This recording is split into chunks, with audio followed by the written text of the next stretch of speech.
welcome to the Tabletop Games blog topic discussion.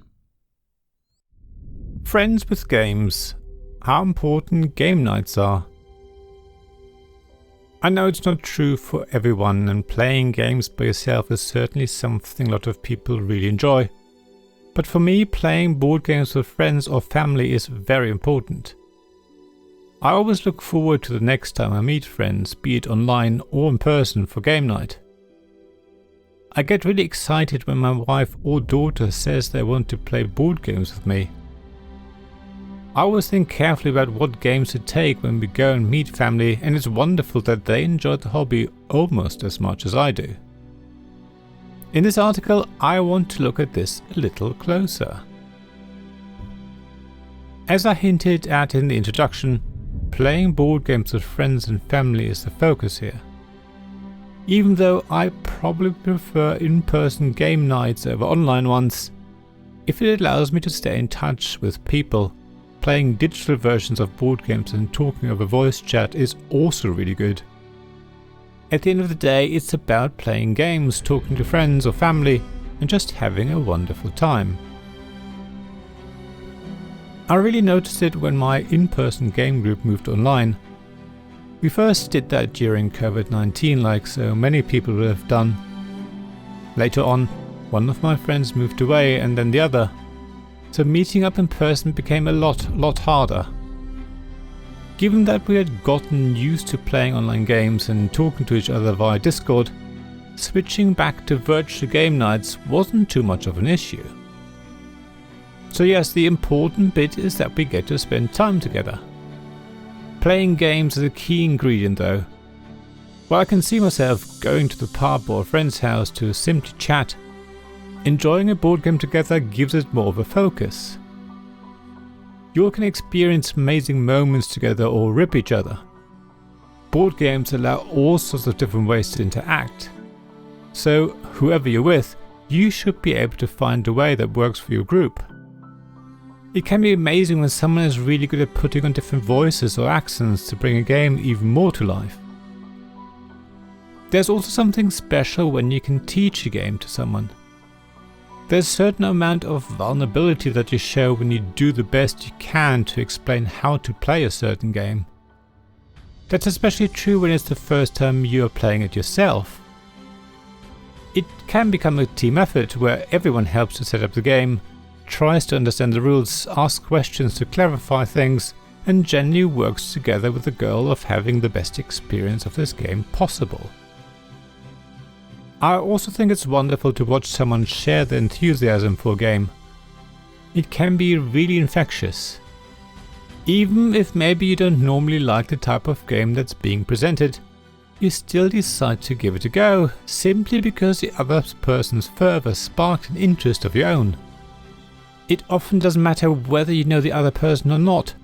Sometimes the energy is so wonderful that you can't help yourself and be swept along. Picking up on the idea of someone introducing you to their favorite game, game nights with friends or family can be very much about trying out something new. You will have your own favorite games, you probably like certain genres.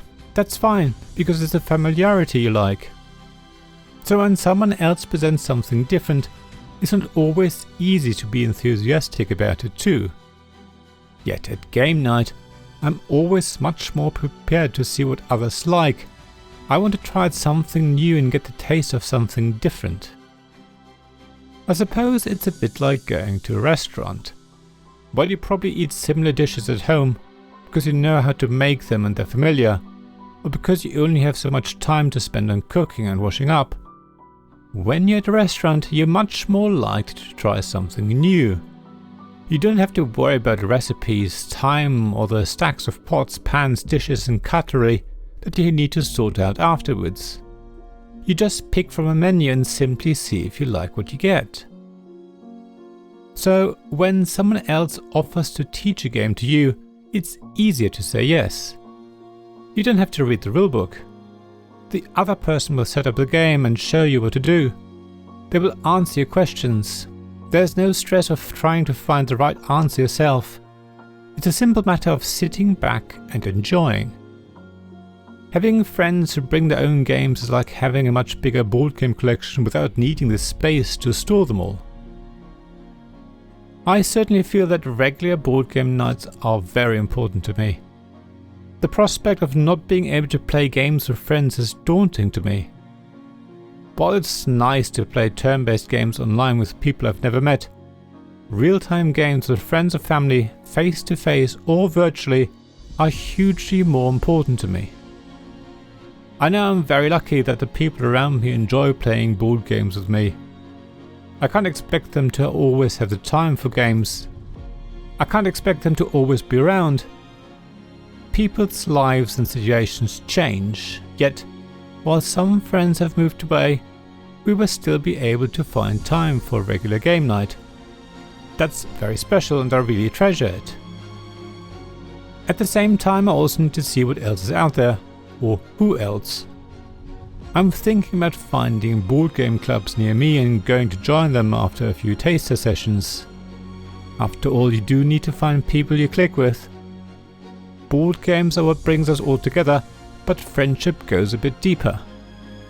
So while I love playing a game with almost anyone, finding people you get on with on another level is very important. I'll let you know how I get on.